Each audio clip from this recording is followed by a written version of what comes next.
Like this. Maybe we should go. Bam. Dang. What's up, guys? This is Jeremiah Jdrakeford.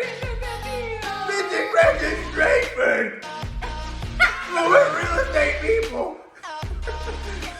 Cue intro. Like and subscribe. Yeah. Look, we have a sense of humor, okay? If you don't like sense of humor, if you're all stuck up, bro, back up. If you all Wall Street, like suit and tie every day, you go to sleep in a suit and tie, like a wool suit, and you hot and you sweat in your mattress because you just want to be uptight all the time. Like you got business meetings in your sleep. Then like I feel bad for you. Like this ain't it. Okay, this is not it. All right, this ain't that. We're real people. We're real people, real lives. We got 3 kids, a crazy dog, and like a mortgage that's high as the wazoo. It's not that high. How to make these lights off. Running up a bill. Let's take them through like our real estate story, like how we got started and like where we're at today and like what's our goal, like what do we do? Okay. Okay, so the year is 2017. Okay, I got fired. All right, I got fired from my first job. For the first time. Yeah. No, actually, was it your first time? You got fired a lot. I didn't get fired a lot, but like. I can't control all this personality in one box. Like I gotta like spread my wings, spread my lats. You know? I was working at a movie theater here in Greensboro, and we both were. Yeah, we both. Oh yeah. Dang, I'm tripping. We worked there together. We worked there together. Toxic. Yeah, it was crazy. I was getting my honey where I made my money.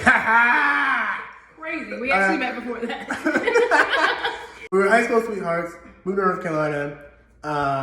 And we started working at a movie theater. And then one day on my way to pick up Precious, I was driving and then I saw like this bandit sign. This is what it said, right? Super misleading, but this is what it said. It said, real estate investor looking for an apprentice, make 10K to 20K or something like that a month. Me literally being like 18 years old and being naive. And I call it, I call the daggone number, and it was essentially like a pitch. You come to this boot camp, like, you're gonna learn about wholesaling, you're gonna learn about real estate flips and whatnot. And the boot camp was like $149. Me being naive, like I just called the number. I was like, yeah, I wanna sign up for this. Later that weekend, I went to the boot camp and I learned about wholesaling and I learned about real estate investing. It was like a 3-day boot camp. I only went 2 out of the 3 days because I had church obviously on Sunday. I'm not gonna miss church.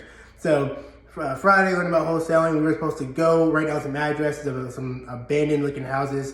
Come back, we get a skip trace, call them, see if we can make a deal happen that weekend. If we did, great. If we don't, then it's okay. You still learn something. Yeah. Very valuable. So I started wholesaling for like a year. I did 2 deals, really 2 small deals. It went kind of weird. I won't get into that right now, but it went kind of weird. So I made like a couple $1,000s, and mind you, I was like 18 years old, just lost my job. Like got a baby, like with this young lady here. It was back then with my girlfriend, but now she's my wife. But like $2,000 may not sound like a lot, but like to a broke 18-year-old, like that's a lot of money. Yeah. That's a lot of cash. So I was like, okay, this might be something. I remember getting that. I was like, hey yo, there's some money in real estate. Ironically, I actually ended up getting licensed that next March of 2018, and I went into residential real estate, working for a big brand company, national brand company. And I went out door knocking, had my comparable market analysis, like knock, knock, knock. Hey, it's Jeremiah, see what's happening in the neighborhood, blah, blah, blah. Like, and then Cole getting the door slammed in my face and this is a no soliciting. Like I had all that happen. But now mind you, over the course of this year, like kind of like from 2017 to March of 2018, I met a lot of other real estate investors. So one day I got a call from this one real estate investor, OG dude. I told him, I was like, hey, I actually want to get into commercial real estate. Like, I just think there's more substance there and less emotion involved. And he's like, yo, I got somebody I want you to meet. You should contact one of my guys. He is like one of the only minority brokers in Winston-Salem. And so I'm like, I'm cool with that. Like, okay, let's make the connection. He gave me his number, called him. He's like, yo, I'm about to leave in like an hour. If you can get to Winston-Salem in like an hour, like I'll talk to you. Say less. I jumped in my two-tone rust bucket, 2000 Toyota Camry. So did. Yeah, and look, I went from Greensboro to Winston-Salem Woo! Hey, you can't tell me nothing. Hey, I had the plastic on the window. Our car had just gotten broken into. we was in the trenches. So I went, hey, I got to Winston-Salem, so I talked to him. He was like showing me checks for like 6 figures, like 175K commission checks. I'm like, dang, like that's crazy. Like you thought 2,000 was a lot. I thought 2,000 was like 175K on a deal without having to risk any money. Like to me, that was like, that is insane. Needless to say, I went and I started working for the dude as like an associate broker. I learned valuable lessons. This was like the year 2018. Yeah, 2018 still. He taught me how to connect the dots. You know who you are. Much love. Yeah, much love. Yeah, we love you. And so taught me how to connect the dots, you know, I mean, really just shaking hands with all the shakers and movers in Winston. Didn't make any money, really. I had to work 2 jobs. I mean, I worked as a commercial broker during the day and Batman at night, you know what I'm saying? I'm sorry, not Batman, but I was working in the call center, you know what I'm saying? At this point,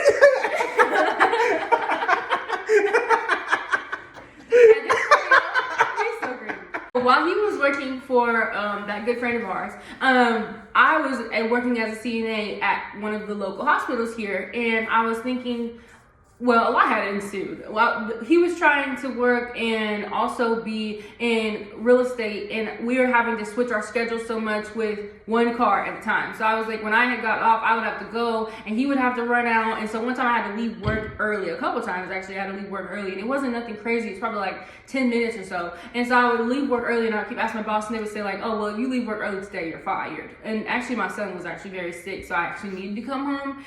And so they were just like, oh, well, if you leave again, like, you're fired. And I was like, then I'm fired. You know, you're always going to choose your kids. So I was like, okay, well, I guess I'm fired. And it just made me realize how much like employees and even your W-2, it's almost like you're a number and not necessarily like a person that has like a real life. So you can't have anything actually happen. So I was like, okay, I think I want to go into something that's more free range. And I saw the progress that he was making in real estate. So I was like, let me do real estate. But my charge nurse that I was at the hospital with, she was actually getting her real estate license. And I was talking to her about it every single night, so work night shift. And so I was talking to her about it every single night. She's like, yeah, I'm studying. I don't want to be here. And at first I thought I wanted to be a nurse. And then I was like, okay, well, if the nurse is trying to leave and the doctors don't want to be here and nobody's happy, like it was like anybody, no matter what role you played in the hospital, it was like nobody was necessarily happy in that field. So I thought I was running towards a dead end, and them just telling me that I was fired really was like the cherry on top to just go ahead and go and get my real estate license. So yeah, I got my real estate license in 2019. It's been exactly... In 2020. 2020. Sorry. 2020, yeah. Yeah, it's been 2020. This is around 2020 time. It's actually been on my 5-year anniversary, actually. Co-mining together. We had the same ideas. We were now on the same track. I went from commission, no, security is what we need, back to like, okay, we on commission and we gonna make it work. There was no plan B. It was just, this is either working or it's not. So yeah, so then she got licensed. She got some experience working with a small boutique brokerage. Her and I decided like, okay, like I got no experience in commercial. At the time I had some really good leads. She was making money in residential because residential real estate moves a lot faster than commercial real estate. Like 30, 45 minutes. Yeah. Like residential real estate, look, you want to buy a house, like you're pre-approved, like we can get a commission check in 30 days. That's not including like looking for a house and stuff like that and extensions. Like that's completely different. But I'm saying this is overall. Yeah, like overall like 30 days, 45 days, something like that. But commercial real estate, it's a big old giant. Like you're talking about rezoning, you're talking about EPA studies, phase 1, phase 2, like you're talking about the contract is just longer. Yeah, the contracts are longer. Because the check is longer. So the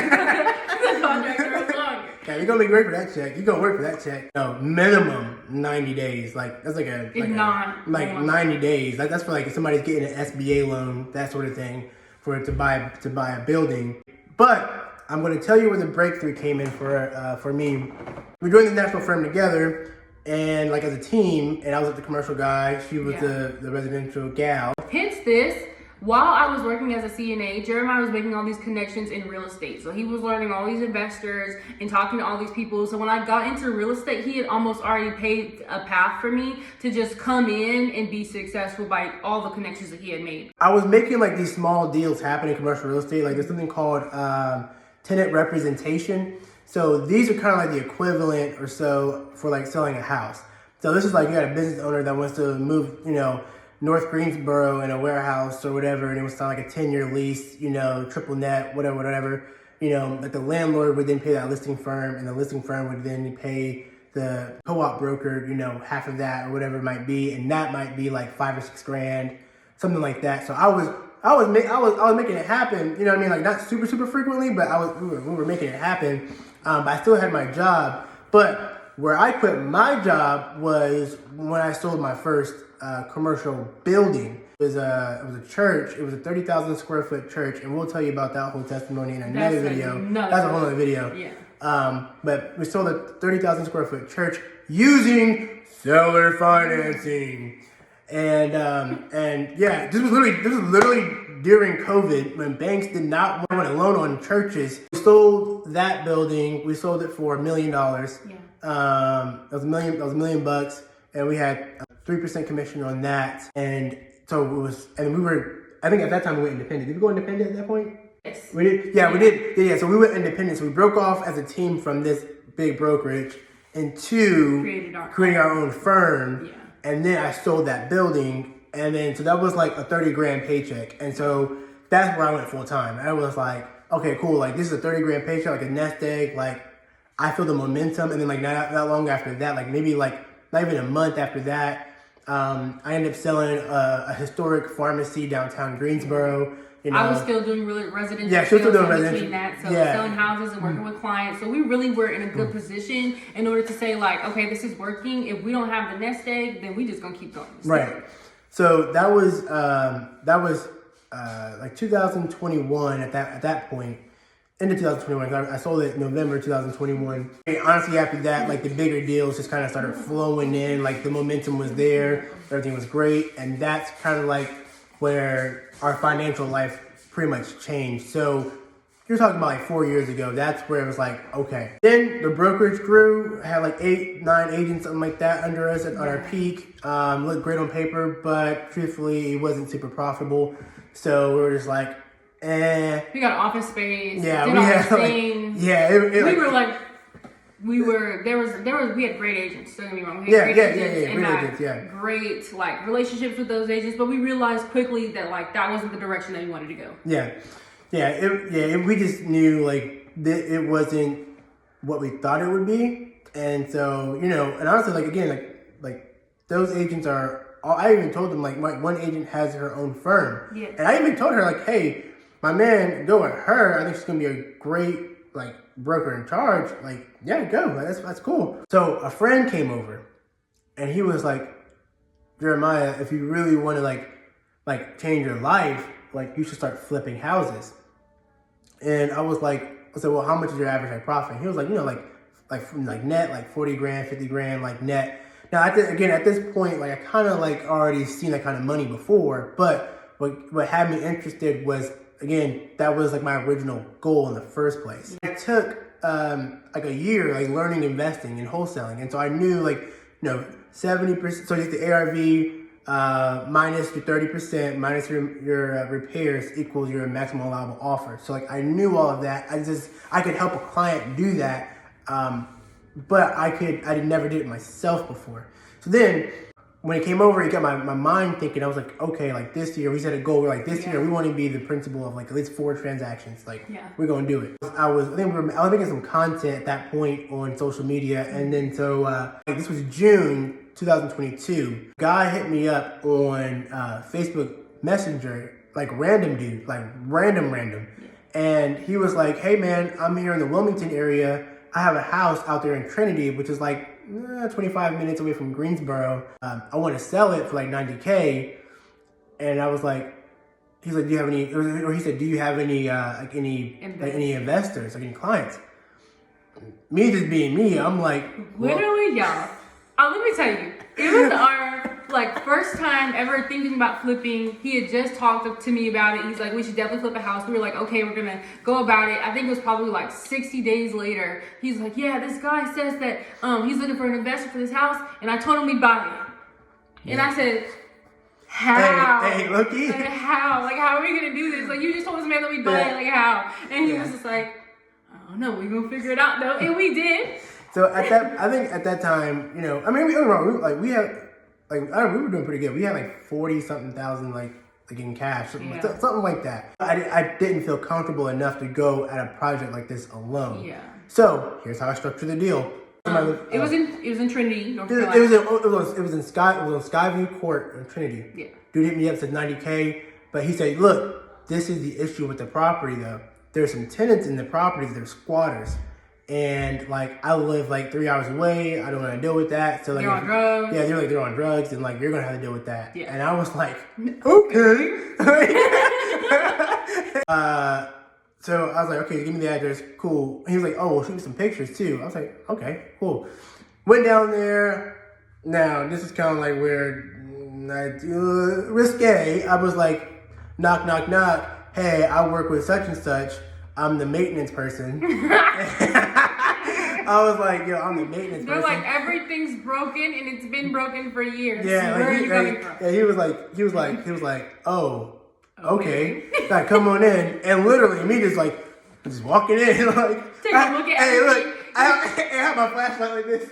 Okay, I see. He's looking at everything. He's like, yeah, we're definitely gonna need to fix this. And meanwhile, he's telling them he's the maintenance man. He knows for a fact that he's looking at everything that needs to be repaired. Yeah. So I go, I'm looking at everything. I'm like, okay, cool. But then I saw this little like divot in the front, like almost like I got hit by a car. And that's what the tenant said. He's like, oh yeah, got hit by a car. Okay. So then I went back to the seller. I said, hey, here's the pictures, but like I can't do 90, but I can do 80. I can do 80K. He says, write up the contract. Let's do it. Say less. So I write up the contract, and I go into contract. I think I put like $400 in down or something like that. It wasn't anything crazy. Yeah, it wasn't anything crazy, but like, mind you guys, I already knew about hard money loans. I already knew about investing. I already knew about ARV. I already knew about everything. This was my first actual principal deal. So I'm like, okay, I need to figure out, first of all, I want to partner with somebody, partner with a contractor.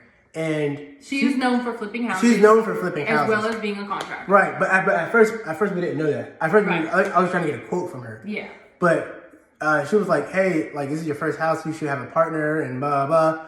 I said, okay, I'm cool with that. So the deal was this. So I bought the house. I was the only guarantee on the loan, but we had a partnership to where she would do the house at cost. So the cost of the rehab would actually come out of her pocket. Yeah. And so then we would then split the profit at the end. So we found the deal. Yeah. She does the work. We split the profit. Yeah, we split the profits. But we were taking care of the mortgage payments. Yeah. So we paid like 12 and 3. So what that means is we paid 12% interest and so 12% interest only payments, and then 3 points in front. I know it's expensive, but it was our first deal. It was our first deal, and I'm like, we took what we could get. Yeah. At that point, we were just like, yo, they're willing to take a gamble on us. So let's say less. Let's do it. So it was so crazy and it was so risky. Like we didn't even put anything in writing. That was the crazy part about it. We were just like, cool. Here, look. We're in the South. We're in the South. And plus, you understand, Trinity is a very rural area. And so it's just spit handshake business. I mean, that's what it is. Yeah. I'm like, cool. Hey, but give me that W-9. And give me that W-9. And then we can do business. Yeah. And she's like, okay, cool, it's not a problem, cool. So bought the house. She renovated it. Like, I mean, and shout out to, I'm not gonna say your name. She did a great job. But let me tell you, she had such a golden heart. Like even to this day, like she's a Southern belle, I love her. Love you. Yeah, like I love her. She, if we could do another deal. If you see this video, we're doing another deal together because like we were locked in. Here's the numbers on that house. Okay, so we bought it for $80K, and she spent $48,000 on some change on the renovation. Yeah. Okay, so we were in this property for like 128 and some change. That's not including the cost of money and like the holding costs and stuff like that. So realistically, it was like maybe probably around 135. That's probably like the real number. I'm going off the top of my head here. Yeah. But here's the thing. So we ended up selling that property for 232. Was it 232,000? It was 232 or 235. Yeah, it was somewhere around there. We ended up selling for like 235. And remember, we paid a buyer agent 3% on it. And we were the agents on the listing side, so we did not have to pay ourselves in that sense. We could have, but we didn't. Yeah, we didn't. Yeah, so well, I think we did because I think we took that off the deal and then we split it. Yeah. Yeah. So, anyways, we ended up. So look, bro. Listen, bro. We ended up netting like 86K on that deal. Our first deal. That was the first deal. Split that down the middle. That was like still like 48 some change. That was a good deal. I'm like, let's do it again. Okay, and so he's the numbers guy. I'm the sentiment chick because it was just a bunch of people that were willing to take risk on some young kids that had never done this before. Right. It was us willing to take the risk in order to do it and just believe in ourselves to get it done. It was also just a matter of us learning on this. It's like almost going to be an assistant for who you aspire to be. It was like, okay, we're gonna learn on the job. We're gonna learn as we go, and then we just got all that experience just from this one deal, just from these people believing in us, that we were like, great, now we know how to do it once, let's go do it again, because we said we wanted to do it 4 times that year. Yeah, so that was our first deal, and that was probably the best deal we've ever done. Like even to this day, that was the best deal. And the second deal came from my homegirl. Hey, shout out you. We'll keep nameless, but hey, shout out you though. So this agent, she worked with us as one of our agents, and she's like, yo, Jay, I got like this home seller, like complicated situation. The daggone, the lady owns the house, but like the son-in-law or something like that put like some tenants in the property. They're like squatters, and they're not supposed to be there. And like this is get them out. This is in the trenches. Like this is like 25th Street. This is the trenches. I'm like, gotta keep that thing on you. That was scary. Alright. Literally, y'all, this man does these deals.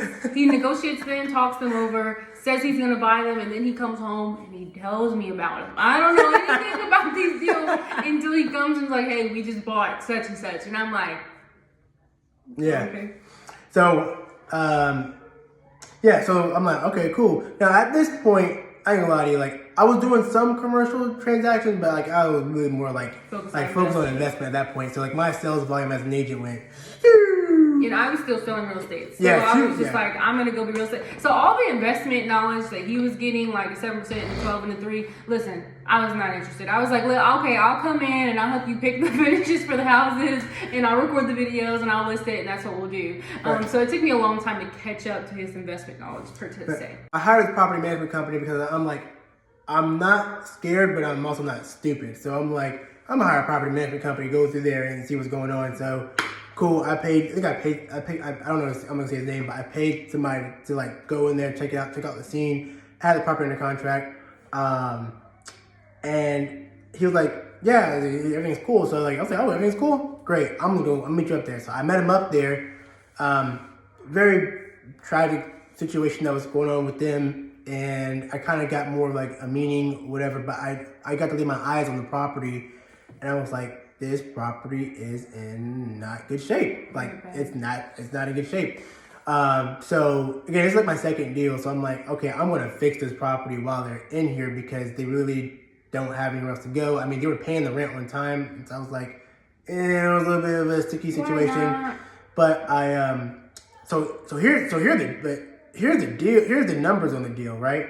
So you're not going to believe this. And that's okay. You don't have to believe it. It's cool. You can look it up yourself. It's on 25th Street. If you do a little bit more digging, you can find the house. Yeah. So I bought the property for $10,000. $10,000. And I was going to keep the property because I owned it free and clear. I was getting like close to like $900 a month or something like that on it. And while I was fixing it up while they were living there. Yeah. But then honestly, like I did not feel safe. I didn't feel. I didn't want to be that slumlord. I didn't want to be that slumlord. You know what I mean? I didn't want to like, oh, there's this happening in the house, and then like my name. Yeah, I wasn't ignoring it. Like I didn't want my name. You didn't want to ignore it. Yeah, I didn't want to ignore it. And I was like, yeah. All at the same time, me knowing their situation, I didn't want to like kick them out on the street either. and then not have anywhere to go. Yeah. You know what I'm saying? So I was just like, I'm just going to sell this thing. I'm just going to sell it for a profit. I was going to flip it. So we did some work to it. Yeah, we did some work to it. Like we bought it for 10. I think I put like another like $3,000 or $4,000 into it. Like the plumbing in the crawl space was like leaking and caused the smell, so I fixed that.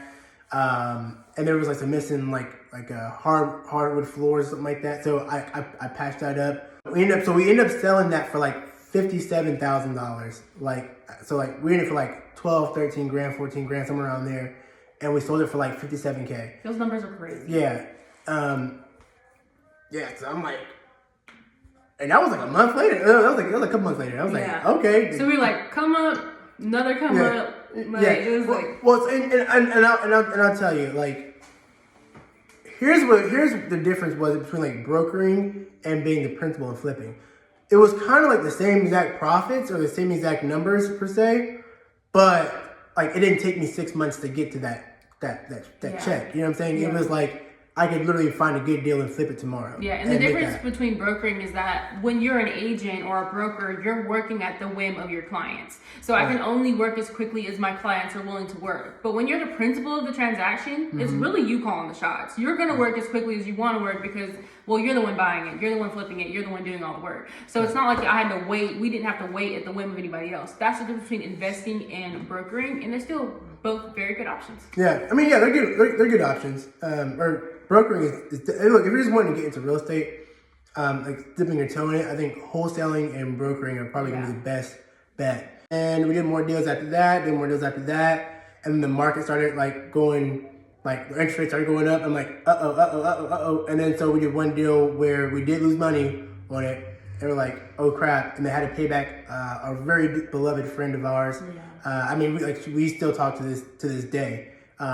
Because we were close like that, so we lost money on that deal, paid her back on the next deal, walked away with nothing for us. I mean, look, big chunks of money were just like come and going, and so to kind of stabilize it out, we just started just brokers being agents. So I'm actually in residential real estate as an agent, which actually I thought being an agent was really stressful, but flipping real estate, that's stressful. Yeah. And so it gave me like a new perspective on like being an agent.